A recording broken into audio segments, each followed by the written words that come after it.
চলতি বছরের মধ্যে আজ সর্বোচ্চ মাত্রায় ঢাকার বায়ু দূষণ।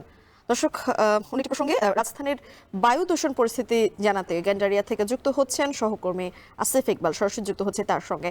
আসিফ, আমাদের কিছু বিস্তারিত জানাবেন, বায়ু দূষণে আসলে বায়ু দূষণ থেকে বাঁচতে কি কি ব্যবস্থা নিয়ে যেতে পারে এবং পানি ছেটানো সহ দূষণ কমাতে কোনো উদ্যোগ এখন পর্যন্ত চোখে পড়েছে কিনা আপনার?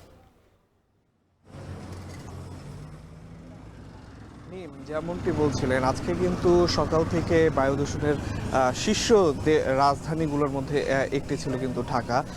যদিও বেলা বাড়ার সাথে সাথে আইকি স্কোরে কিন্তু এখন বাংলাদেশের স্কোর 254, অর্থাৎ কিছুটা দূষণের মাত্রা কমেছে এবং ঢাকা যেটি শীর্ষস্থান থেকে এখন তৃতীয় স্থানে চলে এসছে। কিন্তু তাও যদি আমাদের ক্যামেরার চোখে আপনাকে একটু দেখাই, আপনার মাধ্যমে দর্শকদের, যে বায়ু দূষণের যে মাত্রাটা সেটি কিন্তু রাজধানীতে এখনো দেখা যাচ্ছে। এবং বলতে গেলে রাজধানীর আমরা যেই জায়গাটি আছি গ্যান্ডারিয়া, এই এলাকায় কিন্তু রীতিমতো ধুলো ঝড় হয়েছে। এখানে বলে রাখি, একটি রাস্তা নির্মাণাধীন রাস্তা রয়েছে, সেই রাস্তাটি অনেক দিন ধরেই কাটা।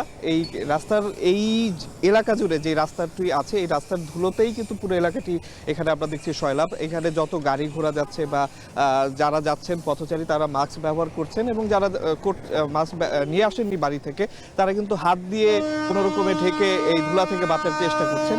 যদিও সেটি কতটুকু কার্যকর হচ্ছে সেটা কিন্তু বলা যাচ্ছে না।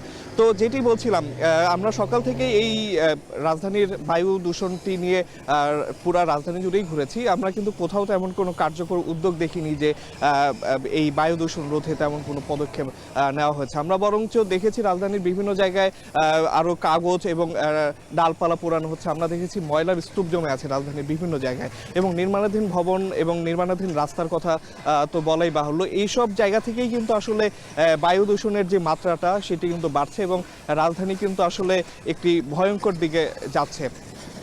বলে রাখি যে আমরা বিশেষজ্ঞদের সাথে কথা বলেছি, তারা যেটি বলছেন যে এই বায়ু দূষণের যে একটি মাত্রা সেটি আসলে এখন যেটি আছে সেটি আসলে সংবেদনশীলতার আসলে বাইরে চলে গেছে। অর্থাৎ যারা একটু সংবেদনশীল তাদের যেমন একটি ক্ষতির একটা আশঙ্কা রয়েছে, সেইভাবে যারা সাধারণ মানুষজন আছে তাদের জন্য কিন্তু স্বাস্থ্যগত একটি ঝুঁকি আসলে এই বায়ু দূষণ আসলে বয়ে নিয়ে যাচ্ছে।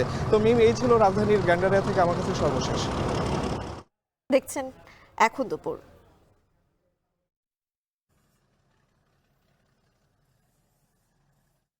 Vai!